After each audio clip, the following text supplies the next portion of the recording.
Recientemente yo veía en Sputnik la noticia justamente y luego me tuve que ir a comprobarlo directamente a la fuente primaria.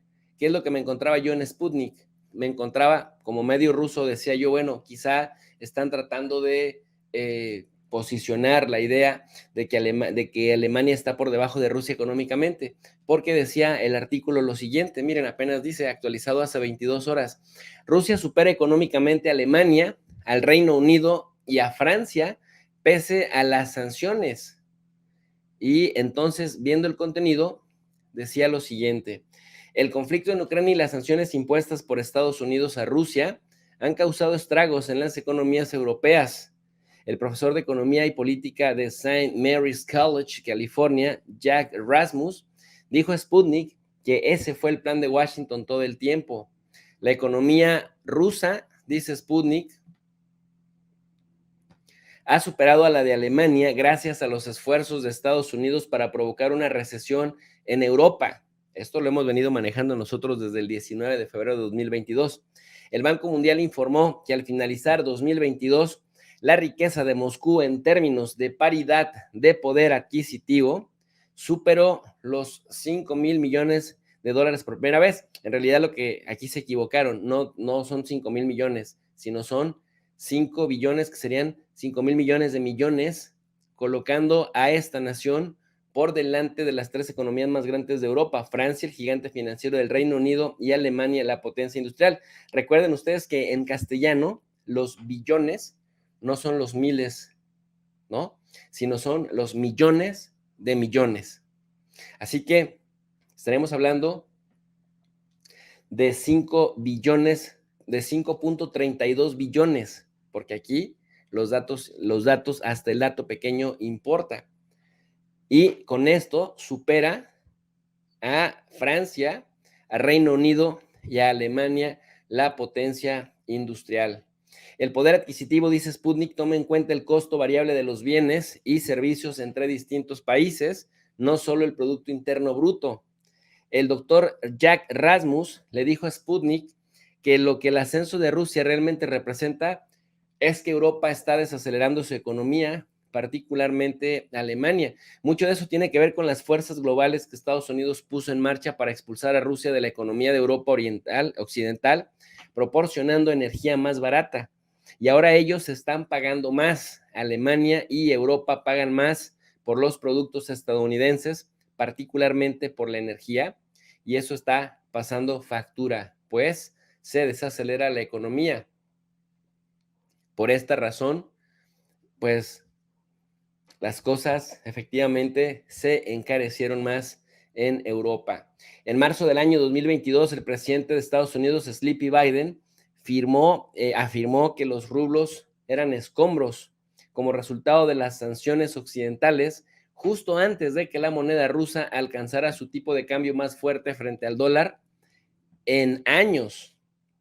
Y en septiembre de ese año, los gasoductos Nord Stream 1 y 2 fueron saboteados, un acto que fue llevado a cabo por la administración Biden, tal como reveló el premiado periodista de investigación estadounidense Seymour Hersh. El académico argumentó que el crecimiento de Rusia no significó que Washington hubiera fallado en sus objetivos estratégicos para el conflicto en Ucrania. Estados Unidos, de hecho, dice el académico, está logrando sus objetivos, que son expulsar a Rusia totalmente, no solo en términos energéticos de Europa Occidental, para que la economía y el capitalismo de Estados Unidos puedan entrar en ese vacío y hacer que Europa sea económicamente más dependiente de Estados Unidos. Ese es un objetivo de esta guerra, hacer que Europa dependa económicamente de Estados Unidos, lo que le permitiría a Estados Unidos manipular al viejo continente de muchas maneras. Si miras a Europa, dice el texto, se está convirtiendo en un vasallo económico de Estados Unidos. Bueno, nosotros por eso, desde justamente febrero del 2022, a los gobiernos de Europa, sobre todo a los de la Unión Europea, les llamamos con cariño los europeones. ¿Se acuerdan? Europeones y luego europillos. Creo que ese era un objetivo y políticamente Europa no tiene política exterior ahora. La OTAN está impulsando la política exterior de Europa y bueno, pues la política exterior de la OTAN la impulsa Estados Unidos. Eso sí es un hecho. Pero el objetivo de Washington a largo plazo sigue siendo diseñar un cambio de régimen en Moscú y balcanizar a Rusia. Ese ha sido un sueño húmedo neoconservador desde 1999 para debilitar, dividir a Rusia y obtener todos los recursos. Y acéptelo, dijo Rasmus, los neoconservadores han estado dirigiendo la política estadounidense aquí desde finales de los 90, desde que Bill Clinton no pudo mantener la cremallera cerrada. Es decir, ustedes saben, el Mónica Lewinsky's affair, ¿no? Lo que quieren, en última instancia, es desmembrar a Rusia e ir a la guerra con China. Es una locura y es la tercera guerra mundial y tienes líderes viejos de mentes en Estados Unidos que solo son maleables en manos de los neoconservadores. Bueno, entonces, de acuerdo a este señor, esta es la razón por la que Alemania dejó ese lugar para Rusia.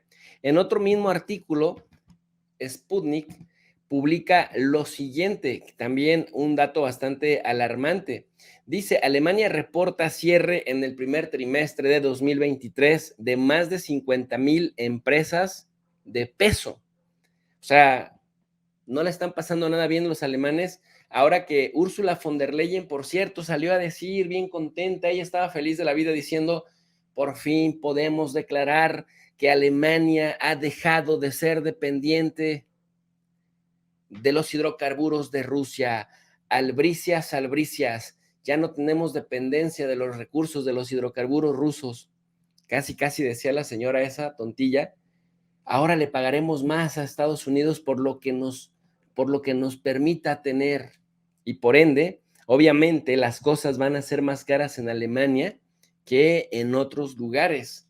En ese sentido, empieza a verse la desaceleración. Alemania entró finalmente en recesión económica este 2023 y no tienen buenas expectativas. Aquí criticábamos a Olaf Scholz cuando salía a decir, no se preocupen, nosotros ya tenemos un plan B, está bien, no va a pasar nada, no va a ser nada grave. Quizás de pronto la inflación nos alcance, quizás de pronto el cierre de algunas empresas, de algunas, y miren, esas algunas se convirtieron en el cierre de 50,000 empresas de peso.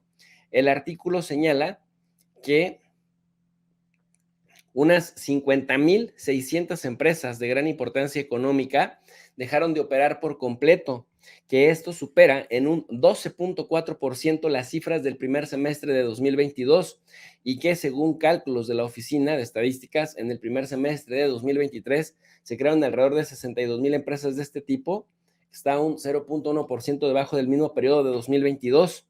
En el año actual se registraron unas 306,600 empresas, un 11.5% más que en el mismo periodo del año anterior. Ese índice incluye no solo el cese de actividades, sino también la transferencia de negocios, su reorganización o la reubicación en otros destinos. De tal suerte, pues, que aunque Alemania cierra unas cosas, abre otras, intenta por aquí, intenta por allá, le busca por aquí, le busca más allá, lo cierto es que esa maquinaria que en buena medida caminaba aceitadita con los hidrocarburos de Rusia, hoy en día necesita un bastón, o como dicen por ahí en mi pueblo, en el sur de Jalisco, en México, o necesita bules para nadar, y en este caso el bule para nadar va a tener que ser Estados Unidos, que ha demostrado que no necesariamente siempre va a ser un aliado a la hora de la verdad. Bueno, entonces se corrobora la información de Sputnik, no era choro, no era por ensalzar la imagen de Rusia. Efectivamente, revisando ya al Banco Mundial y contrastándolo con información de fuentes europeas, efectivamente Rusia ha superado a Alemania en la quinta posición y deja atrás a países como Francia, a países como Reino Unido, a la misma España y a Italia, a los miembros pues del G7. Y miren, pues bastante vergonzoso para los europeos sancionadores, que las sanciones en realidad se les rebotaron a ellos con intereses altísimos, con inflación altísima y con un PIB de paridad por poder adquisitivo bastante, pues, medianilla.